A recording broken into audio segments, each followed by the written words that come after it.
Mr. Hoffman, what brilliant ideas do you have now? Dahlia asked. She had collected evidence against most of the senior executives except for him.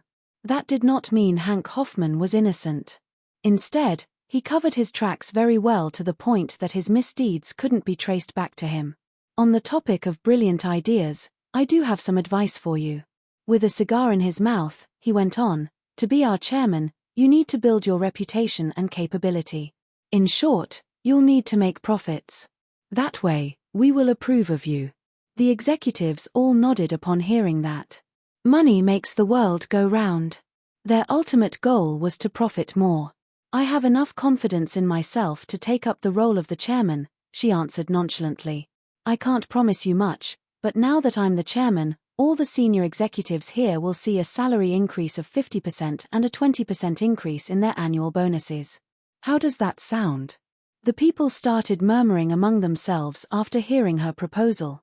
A 50% increase in pay and a 20% increase in bonus would be considered generous.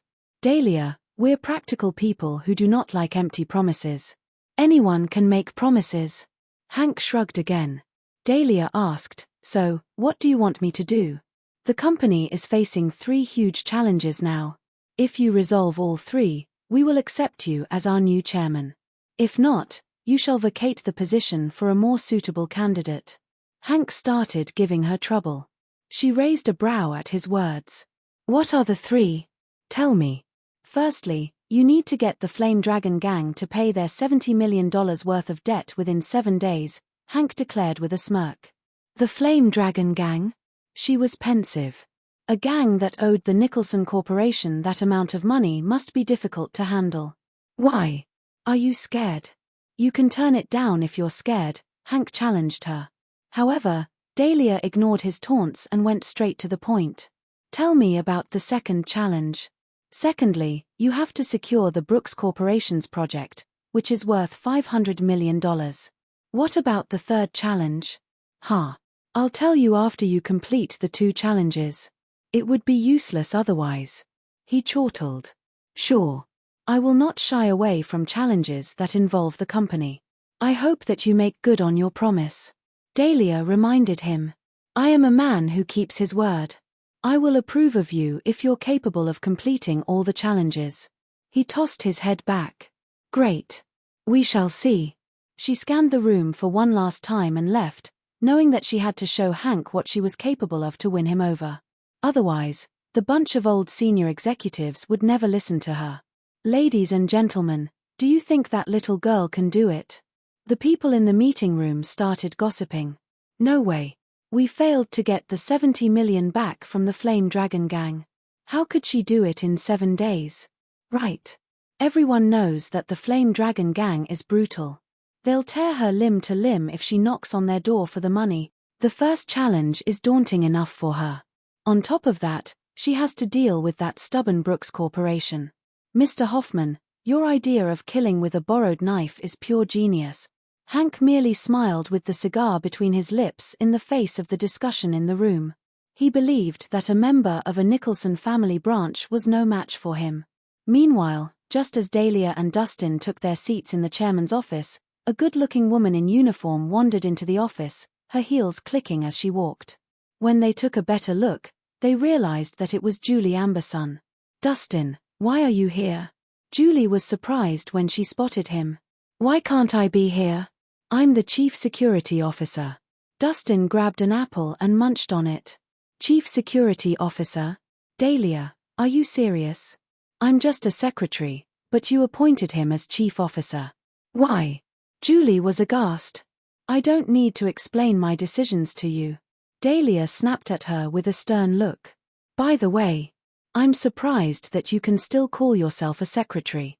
You were 32 minutes late on your first day at the job. How unprofessional of you.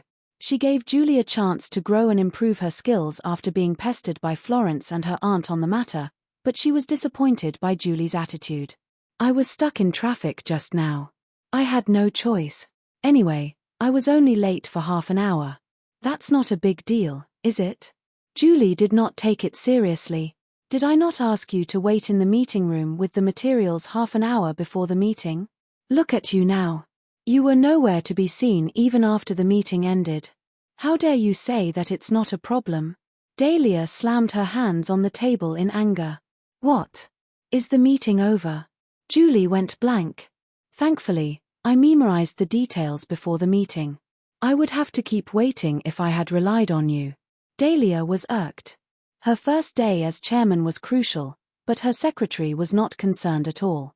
Dahlia, it's my fault. I will be careful in the future. Julie's cheeks reddened in shame.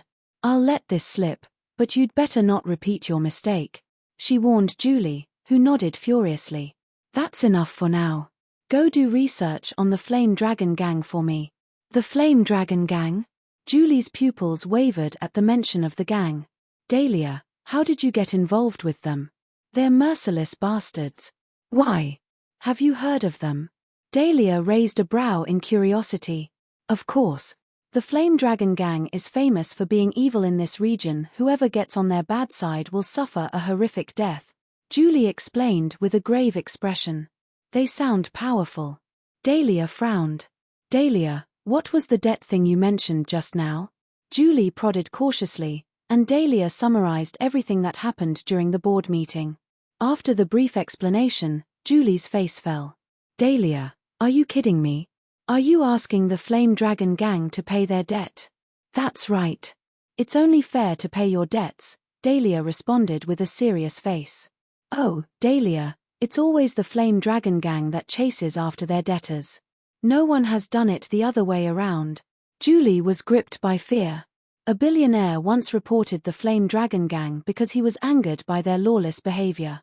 Guess what happened to that guy? His family of 8 vanished overnight, and their bodies have not been found until now. Hank Hoffman is clearly sending you to your death by asking you to demand that the gang settle its debt. You can't fall for it. I have promised to settle this issue. I need to see this to the end, Dahlia said somberly. Dahlia, is money or life more important to you? You're putting yourself at risk by asking the gang for debt payment. Julie panicked in the face of Dahlia's naive determination. That's enough. Stop fighting. Dustin, who had finished his apple, dusted his hands and stood up. The Flame Dragon Gang isn't a big deal at all. I'll get them to pay the $70 million in debt. I promise that you'll get back every single cent the company has been owed. You. Julie froze before sneering. Who do you think you are?